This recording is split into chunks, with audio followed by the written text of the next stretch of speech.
And Micah Parsons, on his podcast, which is entertaining.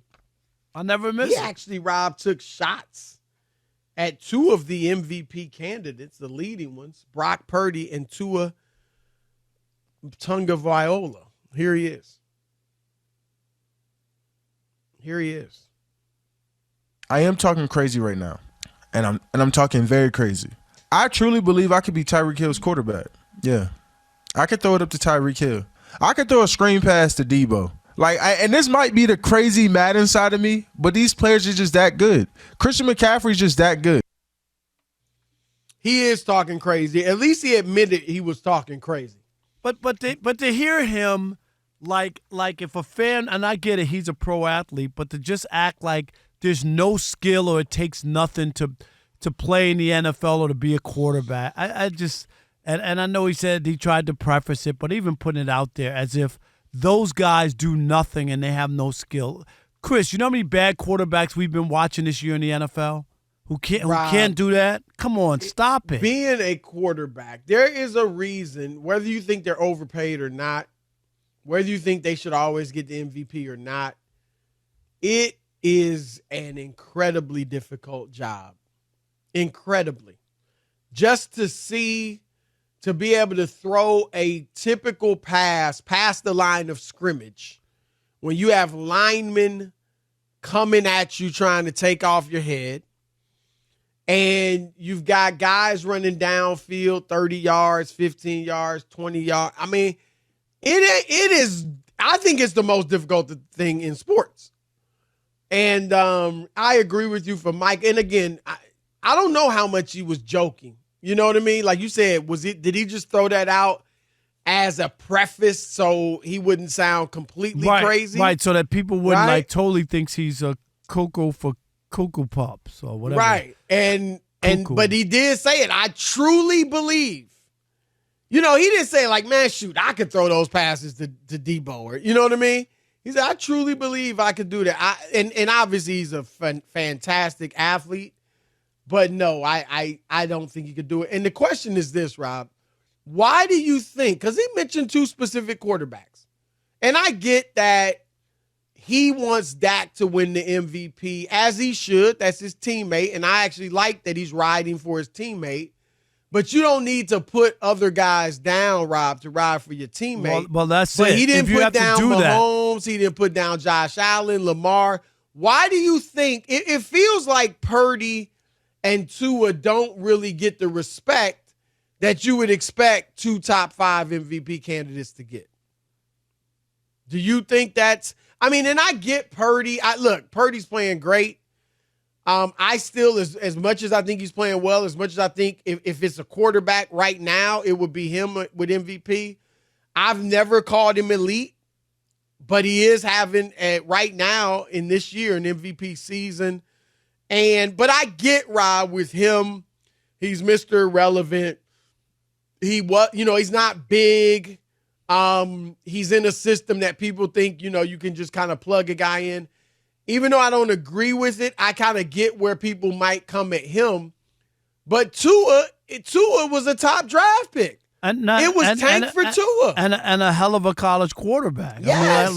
Won a national championship. Right, that's what I'm saying. At Alabama. That's what I mean. Don't make like he played at Southern Connecticut. You know what I mean? Like, what is the issue with Tua and what he was able to do in college and put up a 70-piece, whatever you want to say, and if it was against nobody, we still haven't seen that kind of a crooked number in the NFL, Chris, in a long time. Right. So, yeah, I'm with you. I don't understand it. Yeah, I don't know, Rob G. Do you have an opinion on why? Again, Purdy, I don't agree, but I get it. He was Mr. Irrelevant again. I'll say this, though, Rob G., while you gather your thoughts if you want to weigh in. Rob, here's the interesting thing. If Trey Lance, who, at one point was going to be the heir apparent, the quarterback in San Francisco, right? And if Trey Lance was doing what Brock Purdy is, I don't think there would be much pushback on Trey Lance. I don't think people would be, wondering, is he really that good? is it just the system or whatever?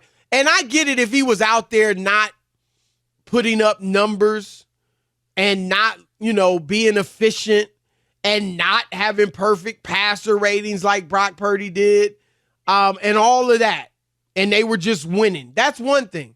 But if Trey Lance was doing what Brock Purdy is doing, leading the league in passer rating, leading the league in completion percentage, in the MVP race, putting up tremendous numbers, then I don't think anybody would be questioning how good Trey Lance is. Same play caller, Kyle Shanahan, same talent around him. They would just be giving him mad love because he was the third pick in the draft.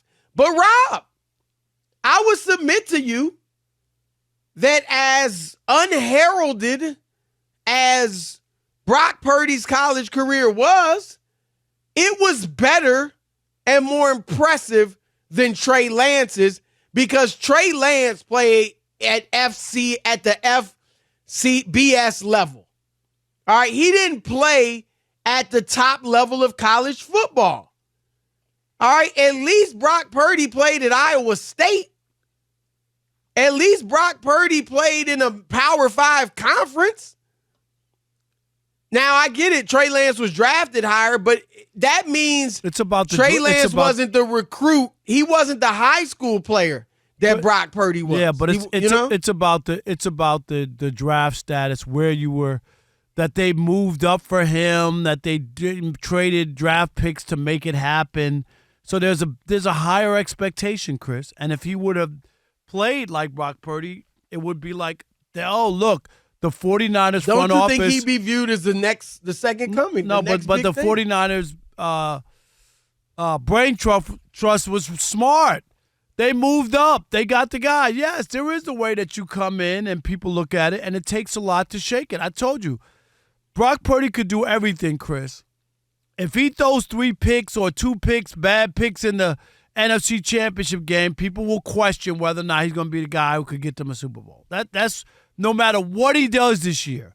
He could go into the offseason, go into the postseason, Chris, because the award's not announced during that time, but right. Go into it where he's going to be the MVP, right?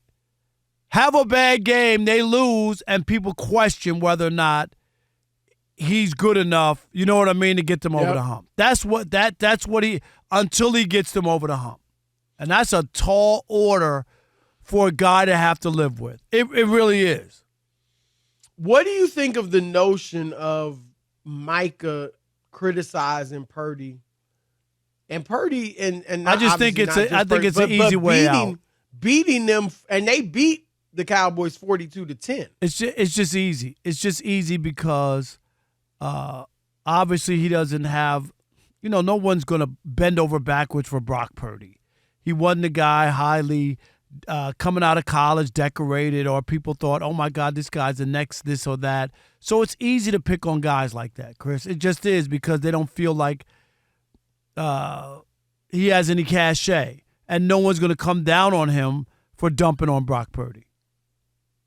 Yeah. Well, that's what I think. It just doesn't sound right, and I like Micah, but the dude beat you 42-10 with 4 touchdowns, no interceptions. Well, maybe somebody on this podcast could push back on that. Oh, no, that can't.